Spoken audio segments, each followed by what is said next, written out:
Hello students, നമ്മുടെ ബാക്കി പോർഷനാണ് why demand curve slope downwards to rate reason for the law of demand. അതായത് demand curve എന്തുകൊണ്ടാണ് negative slope കാണിക്കുന്നത്, അതുപോലെ തന്നെ ഡൗൺവാർഡ് ആയിട്ട് കാണിക്കുന്നത് എന്നാണ് ഇതിൻ്റെ ക്വസ്റ്റ്യൻ വരുന്നത്. അത് മാത്രമല്ല, നെഗറ്റീവ് സ്ലോപ്പ് ആയതുകൊണ്ട് തന്നെ ഫ്രം ലെഫ്റ്റ് ടു റൈറ്റ് ആണ് ഇതിൻ്റെ സ്ലോപ്പ് ഷോൺ ചെയ്യുന്നത്. അതെന്തുകൊണ്ടാണെന്നാണ് ഇവർ ചോദിക്കുന്നത്.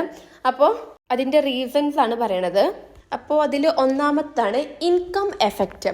അതായത് ഇൻകം എഫക്റ്റ് എന്ന് പറയുമ്പോൾ ഇപ്പോൾ ഒരു കൺസ്യൂമർ ഒരു പ്രോഡക്റ്റ് സ്ഥിരം വാങ്ങുകയാണ്. അപ്പോൾ ആ ഒരു പ്രോഡക്റ്റിൻ്റെ റേറ്റ് എന്ന് പറയുന്നത് ജസ്റ്റ് 500 രൂപയാണ് അവർ സ്ഥിരം വാങ്ങുന്ന പ്രോഡക്റ്റിൻ്റെ റേറ്റ്. അപ്പോൾ അയാൾ ഈ ഒരു പ്രോഡക്റ്റിനായിട്ട് ഈ ഒരു എമൗണ്ട് അവർ കൊടുക്കുന്നുണ്ട്. അപ്പോൾ ഇപ്പോൾ കുറച്ച് കഴിയുമ്പോൾ ആ ഒരു പ്രൊഡക്റ്റിൻ്റെ പ്രൈസ് കുറയാണ്. അതായത് 500 രൂപ എന്ന് പറയുന്നത് ഒരു വലിയൊരു എമൗണ്ട് ആണ് സ്വാഭാവികമായിട്ടും ഒരു കൺസ്യൂമറിനെ വെച്ച് നോക്കുമ്പോൾ. പക്ഷേ അയാൾക്ക് സ്ഥിരം വാങ്ങണം, ആ ഒരു പ്രൊഡക്റ്റ് അയാൾക്ക് എന്നും വാങ്ങണം, സ്ഥിരം വാങ്ങേണ്ട ഒരു പ്രൊഡക്റ്റ് ആണേനും. പക്ഷെ ഒരു കേസിൽ ഒരു പീരീഡ് ഓഫ് ടൈമിൽ ആ ഒരു പ്രൊഡക്റ്റിൻ്റെ പ്രൈസ് 500-ൽ നിന്നും 200-ലോട്ട് താഴ്ന്നു. അപ്പം അയാൾക്ക് എന്തായി, 500-ൽ നിന്നും 200-ലോട്ട് താഴുമ്പോൾ സ്വാഭാവികമായിട്ടും അയാൾക്ക് അവിടെ 300 രൂപ ലാഭം വരികയാണ്. റിയൽ ഇൻകം കിട്ടുകയാണ്. അതായത് ആ ഒരു പ്രോഡക്റ്റിൻ്റെ മേലെ 500 ചിലവാക്കുന്നുണ്ട് അയാൾ. പക്ഷേ ഈ ഒരു പീരീഡ് ഓഫ് ടൈമിൽ ആ ഒരു പ്രൊഡക്റ്റിന് 500-ൽ നിന്നും 300 രൂപ ഡിസ്കൗണ്ട് ആയിക്കാണ്ട് 200 രൂപക്കാണ് ആ ഒരു പ്രൊഡക്റ്റ് സെല്ല് ചെയ്യാൻ തുടങ്ങിയത്. അപ്പോൾ അയാൾ 500 രൂപ ചിലവാക്കണോടത്ത് 200 രൂപ ചിലവാക്കണം, ബാക്കി അയാൾക്ക് 300 രൂപ കിട്ടുന്നുണ്ട്. അപ്പോൾ അത് അയാൾക്കൊരു റിയൽ ഇൻകം ആണ്. മേ ബി ആ ഒരു റിയൽ ഇൻകം കൊണ്ട് അയാൾ എന്ത് ചെയ്യുക, മേ ബി ആ ഒരു പ്രൊഡക്റ്റിന് കുറേ വാങ്ങാം, അല്ലെങ്കിൽ അയാൾക്ക് വേറെ എന്തെങ്കിലും സാധനം വാങ്ങാനുള്ള ക്യാഷും ആ ഒരു ഡിസ്കൗണ്ടിൽ നിന്ന് കിട്ടുന്നുണ്ട്. അപ്പോൾ അതാണ് പറയുന്നത്, പ്രൈസ് കുറയുമ്പോൾ എന്താണ് ഡിമാൻഡ് അവർ വാങ്ങുന്നുണ്ട്, ആൾക്കാർ ഡിമാൻഡ് കൂടുന്നുണ്ട്. അതാണ് ഒന്നാമത്തത് ഇൻകം എഫക്റ്റ്. രണ്ടാമത്തത് സബ്സ്റ്റിറ്റ്യൂഷൻ എഫക്റ്റ്.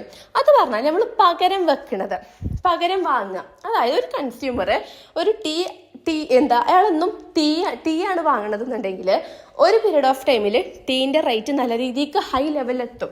അപ്പോൾ അയാൾ എന്ത് ചെയ്യും, അയാൾക്ക് ആവശ്യമായിട്ടുള്ള പ്രൊഡക്റ്റ് അയാൾ ഷിഫ്റ്റ് ചെയ്യും. ടീന് പകരം കോഫി വാങ്ങാൻ നോക്കുമ്പോൾ കോഫിക്ക് റേറ്റ് ടീനേക്കാളും കുറവാണ്. അപ്പോൾ അയാൾ എന്ത് ചെയ്യും, ഈ ടീ എന്നുള്ളത് മാറ്റിയിട്ട് കോഫി ആക്കും.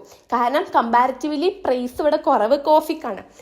അപ്പോൾ അയാൾ എന്ത് ചെയ്യും, ഒരു സാധനത്തിന് അയാൾക്ക് എന്താണോ ആവശ്യമുള്ള സാധനം, ആ ഒരു സാധനത്തിന് പ്രൈസ് കൂടി നിൽക്കുന്ന സമയത്ത് അതിൻ്റെ റിലേറ്റീവ് ആയിട്ടുള്ള സിമിലർ ആയിട്ടുള്ള ഗുഡ്സ് അയാൾ എന്ത് ചെയ്യും, അവിടെ ആ സിമിലർ ആയിട്ടുള്ള ഗുഡ്സിന് ഡിമാൻഡ് കൂടുകയാണ് ചെയ്യുക. അതായത് ടീയിൽ പ്രൈസ് കൂടുമ്പോൾ അതിന് ഡിമാൻഡ് കുറയും, പക്ഷേ അതിൻ്റെ സബ്സ്റ്റിറ്റ്യൂഷൻ പകരമായിട്ടുള്ള ആ ഒരു പ്രൊഡക്റ്റിന് ഡിമാൻഡ് എന്താവും ചെയ്യും, കൂടും ചെയ്യും. അതാണ് സബ്സ്റ്റിറ്റ്യൂഷൻ എഫക്റ്റ്. മൂന്നാമത്തത് law of diminishing marginal utility. അത് പറഞ്ഞാൽ ഇപ്പോൾ ഒരു കൺസ്യൂമർ സ്ഥിരമായിക്കാണ്ട്, ഇപ്പോൾ ഒരു ഫേസ് ക്രീം ആയിക്കോട്ടെ, സ്ഥിരമായിക്കാണ്ട് ഒരു ക്രീം വാങ്ങിക്കൊണ്ട് നിൽക്കണം.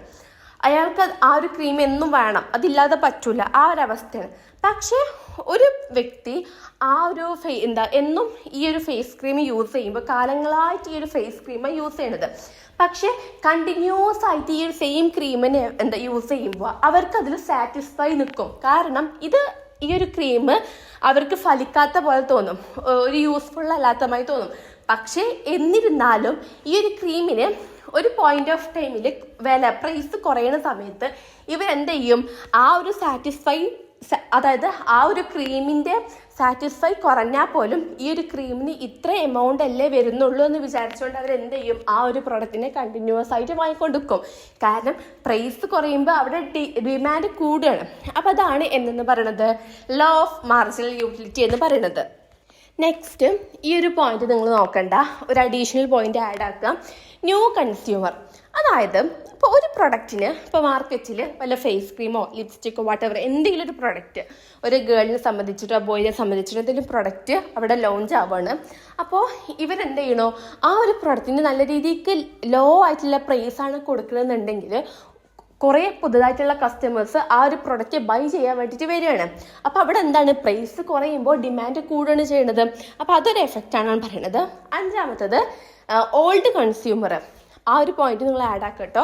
ഓൾഡ് കൺസ്യൂമർ എന്ന് പറയുമ്പോൾ ഇവർ ഒരു സ്ഥിരമായിട്ടൊരു ക്രീമോ അല്ലെങ്കിൽ എന്തെങ്കിലും ഒരു ലോഷനോ വട്ടവർ എന്തെങ്കിലുമൊക്കെ ആയിട്ട് വാങ്ങിക്കൊണ്ട് നിൽക്കുകയാണെന്നുണ്ടെങ്കിൽ മേ ബി ഒരു പീരീഡ് ഓഫ് ടൈമിൽ ആ ഒരു പ്രൊഡക്റ്റിൻ്റെ പ്രൈസ് ഹൈ ലെവലിൽ കൂടുമ്പോൾ സ്വാഭാവികമായിട്ടും അത് യൂസ് ചെയ്തുകൊണ്ട് നിൽക്കുന്ന കൺസ്യൂമേഴ്സ് എന്ത് ചെയ്യും, അത് ഡ്രോപ്പ് ഔട്ട് ചെയ്യും. കാരണം അത്രക്കും ഫണ്ട് അവർക്ക് അഫോർഡ് ചെയ്യാൻ ഉണ്ടാവില്ല. അതുകൊണ്ട് തന്നെ അവരെന്ത് ചെയ്യും, യൂസ് ചെയ്ത് കൊടുക്കുന്ന പ്രൊഡക്റ്റ് നിർത്തി വെച്ചിട്ട് മറ്റുള്ളതിലോട്ട് പോകും. അപ്പോൾ എന്താണ്, പ്രൈസ് കൂടുമ്പോൾ ആ ഒരു പ്രോഡക്റ്റിൻ്റെ ഡിമാൻഡ് കുറയാണ്.